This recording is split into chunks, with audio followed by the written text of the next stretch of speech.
Philadelphia, Pennsylvania. It's fitting that the city most famous for the Liberty Bell and the signing of the Declaration of Independence would also be home to a number of important firsts for baseball. Most importantly, Philadelphia was home to the first ever organized baseball team, the Olympic Ball Club of Philadelphia. I only found out about this while researching this video. I and so many others previously thought that honor belonged to the Knickerbocker Club of New York. While the Knickerbockers were the first club to codify the rules of the game, Philadelphia's Olympic Ball Club is actually the first organized ball club founded 12 years earlier in 1833, and they continued to field a team all the way through until 1889. Also, as the first all-black competitive team and a part of the first documented interracial baseball game, the Philadelphia Pythians hold an important yet problematic place in the history books. Before the Negro Leagues and even the National League were established, baseball was technically integrated, but black and other players of color were generally not welcome on majority white teams. This didn't stop community leader and civil rights activist Octavius Catto, who saw baseball as an opportunity for good.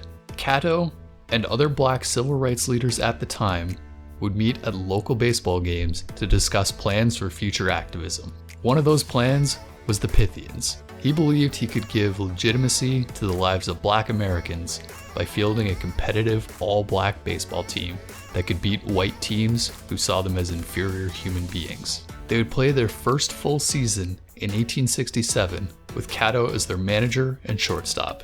The team had a rough start, with their first game being a loss of 70-15, but despite experiencing heavy racist opposition on and off the field, and not getting a white team to play them until 1869, they managed to post winning records in their consecutive seasons. They would apply to be a part of the National Association of Baseball Players, a prominent league at the time, later in 1867.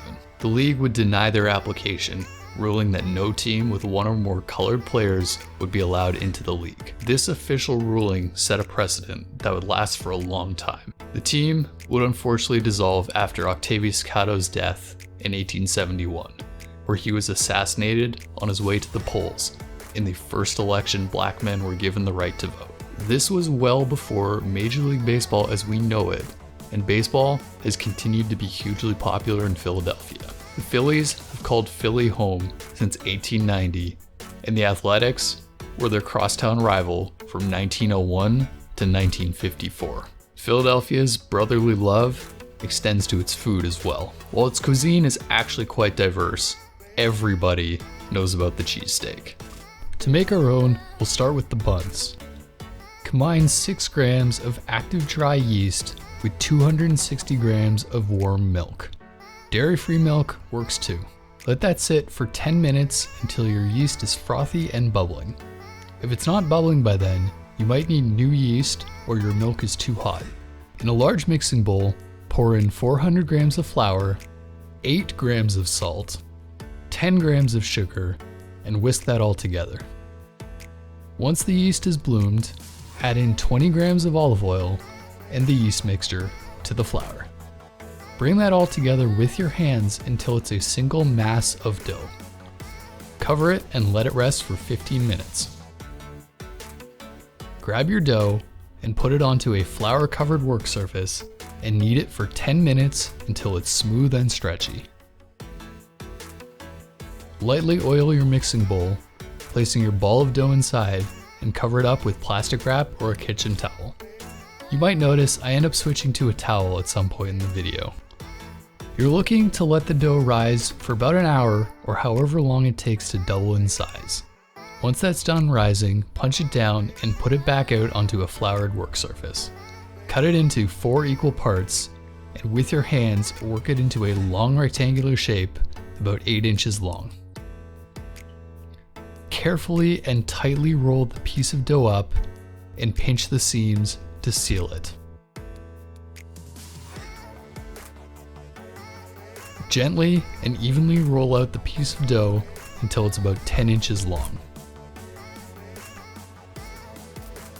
Do the same with the others and place them on a parchment paper lined baking tray and cover to let it rise for another 45 minutes or so until doubled in size.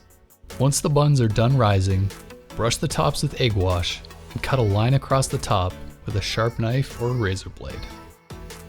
Preheat your oven to 375 degrees and put a cast iron pan on your bottom rack.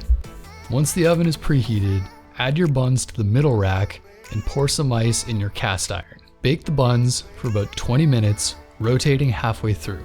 And there you have it, perfectly soft, fluffy sandwich rolls.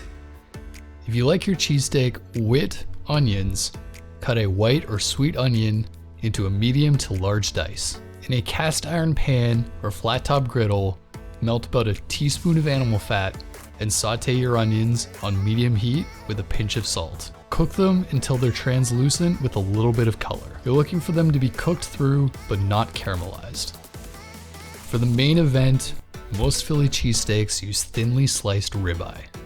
You're welcome to try and cut that yourself, but a significantly easier option is to have your butcher slice it for you or buy it from your local Asian grocery store.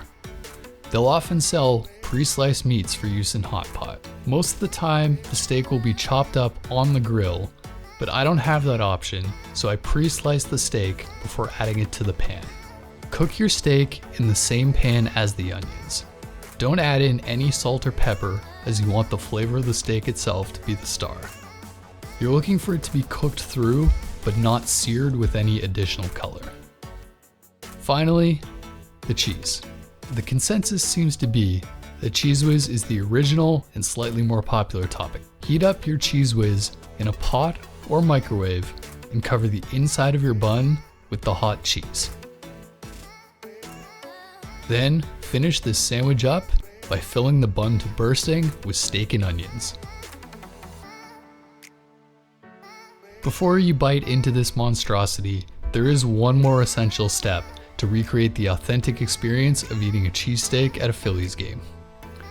Grab your phone or computer and cue up an appropriate soundtrack of booing and heckling, as you imagine fans yelling at you that their grandma could eat a cheesesteak better than you. Take a bite and enjoy the game.